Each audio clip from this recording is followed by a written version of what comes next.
Dominic Rossetti. So final matchup here, Dominic Rossetti at 157 for Columbia against Jurius Clark for Hofstra. Yeah, Jurius Clark's really tough. Placed at the EIWAs last year, two-time state place winner. So this will be a good test for Dom, because guy that's coming off of placing at the EIWA championships previous year. He's kind of like a battle-tested Division I wrestler, consistent starter for Hofstra last year, and Dom, this is actually his first year fully in the lineup, I'd say.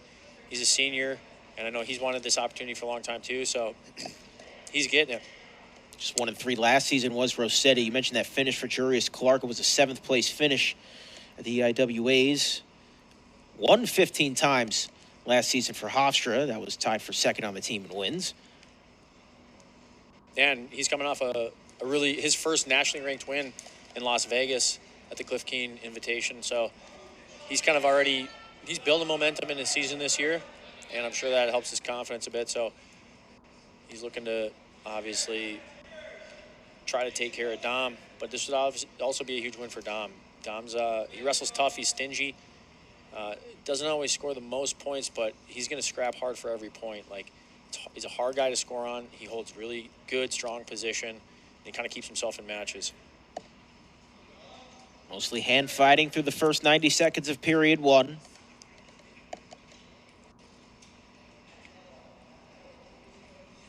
Clark has control of Rossetti's left wrist, trying to turn that into a shot. There's nothing there.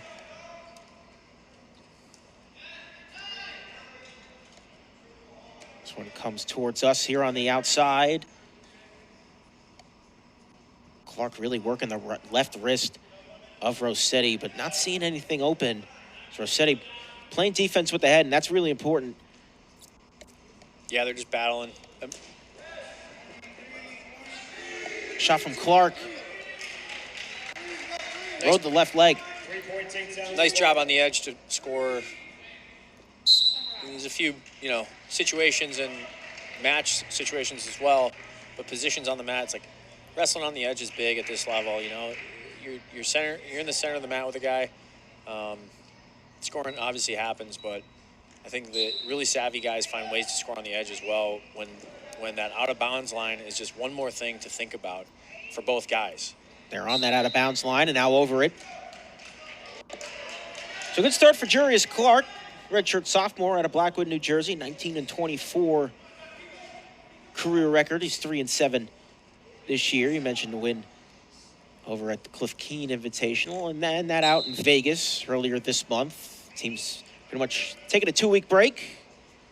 Rest the bodies, obviously score good on some finals, and then get back to work as this one goes over the line. Dom doing a good job getting to his feet. Clark doing a good job kind of sticking with him. I know Coach Franco's staff, he's filling out his staff as he's been the head coach now for several months, but added Jesse Del Vecchia to his staff. Seems like a really strong addition.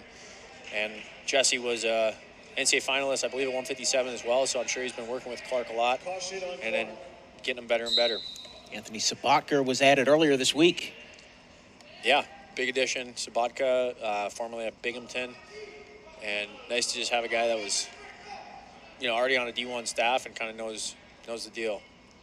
Also in the EIWA, so, knows the lay of the land a little bit.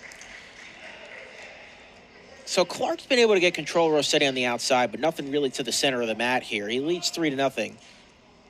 45 seconds of riding time. And for the last 4 seconds of this period, he will start on top.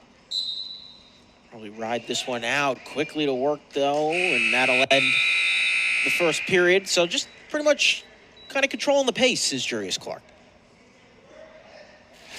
Yeah, nice takedown on the edge, and now he's riding. Committed to the ride. That's big. He just built up 48 seconds of ride time. There's a few restarts in there, and every time you get a restart because you're going out of bounds or a stalemate for the bottom man, he gets to start in that referee's position, which is a pretty good position to start in. It's better than, say, being on your belly or something like that. So for Clark to kind of just stay with it, keep mat return, keep riding, that's really solid wrestling. And how about a point there? Right on the out-of-bounds line, Clark awarded an escape point. or it looked like from the official. 1 point escape, Rossetti.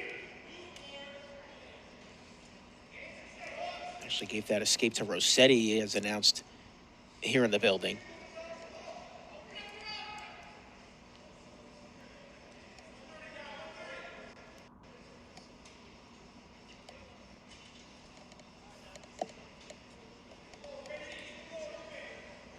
I believe that was 1 point for Clark on the escape. We're getting that sorted out. Should be 4-0.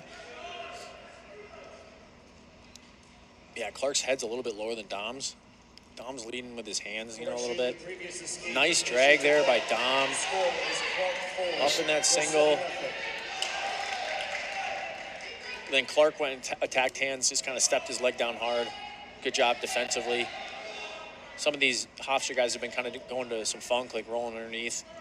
I'd call it kind of second chance defense, or even maybe third option defense, stuff like that. But Clark just stayed pretty baseline there, grabbed the wrist, got his leg heavy, and cleared out of that. Nice attack by Dom, though. Good to see that he's starting to find his way through the head hands of Clark and trying to get to that leg. He's starting to pick it up now. Clark's butt is close to the edge. And that's always kind of a sign of who the aggressor is, which makes sense. Dom knows that if he could get one here before the period ends, it would really change the dynamic of the match. And Clark using his length to his advantage there as Rossetti went down for the shot. Just kind of keeping his right hand on Rossetti's head. And now Clark controlling the upper body of Rossetti. 5 seconds to go here in the second period. Clark looking for a last-minute single. Nothing there, and it'll be a 4-0 advantage for Clark going into the final frame. Dom chooses both up. Doesn't want to waste any time kind of on bottom. Clark rode him for 48 seconds, I think, after the takedown originally. And so he's just thinking, well, I'm going to need 2 takedowns either way. That's him knowing he needs to go. Riding time, not yet a factor, but obviously 37 seconds. Still a good chunk if Clark can bring Rossetti down. You see Rossetti going for that left leg. He's got the ankle picked again, trying to get deep, but Clark again, you mentioned that second effort defense. Doing it to get on the outside. He's given a stall warning, though. That was a nice exchange. Dom took a little shot, then Clark took a shot, then Dom finished with another re-attack. So I love wrestling. A lot of re-attacking. That's good stuff. Rossetti knows he's got to go. Rossetti trying to get under the left arm of Clark, and now they'll center it up. Rossetti dives down. If Dom can kind of force another stall warning here, he'll get a point, and then a takedown would tie it, so that would be big. Rossetti. He's got the ankle. Clark trying to defend it. Rossetti trying to spin around for 3. He's got 3. Coach Pritzloff really getting in his ear saying, you got to cut him.